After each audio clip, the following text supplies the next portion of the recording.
video is a beginner's guide to Lightroom mobile editing. In this video I'm gonna show the basic functions of Lightroom Mobile.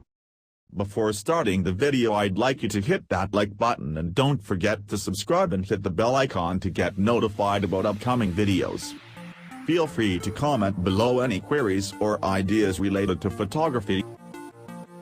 Tap on the hamburger menu button on the right side of All Photos section, then click Add Photos.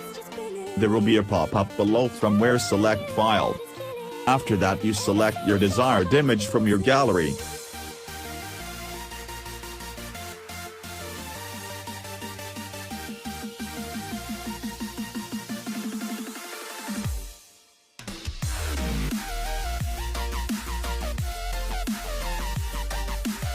Open the image to edit.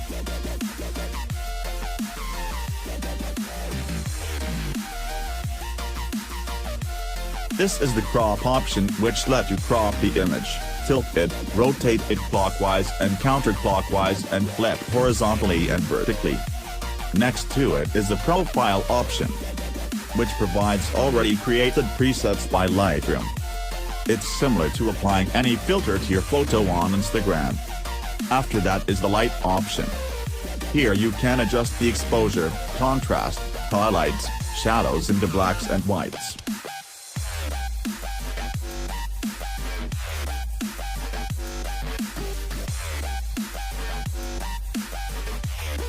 In this option on the top right there is the adjustment curve.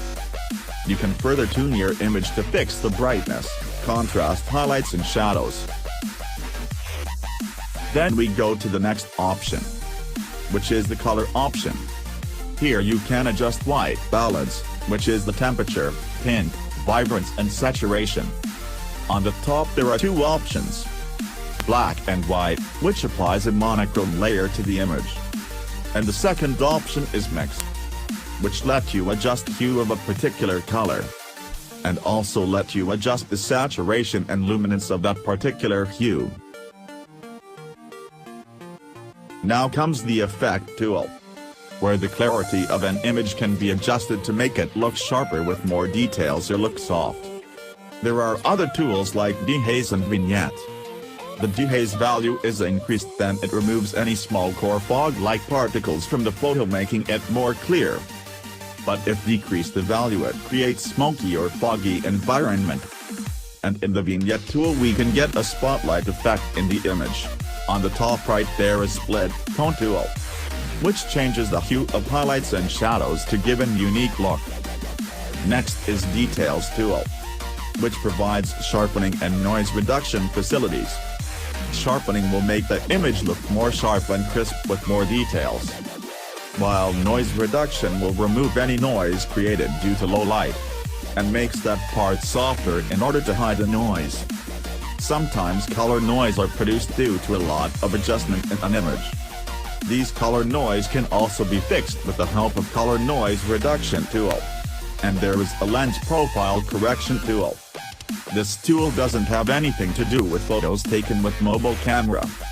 This tool have its own specific work. Sometimes when taking a photo with a DSLR camera you may have noticed some kind of flares or lens distortion. Now this tool helps in fixing that problem. There are other premium tools or options like Selective Tool and Perspective Tool, which can be unlocked by making payment. But you could get it for free. For that you will need Snapseed app, which is a photo editing software by Google. Now after finishing all the tuning, click on the hamburger menu again and there will be an option for saving the image. Click on the original resolution so that the quality of picture isn't affected. That's all for the beginner's guide. Thanks for watching. It's sad to say, but now it's time to wrap up the video. See you guys on the next video. Till then, goodbye. Peace out.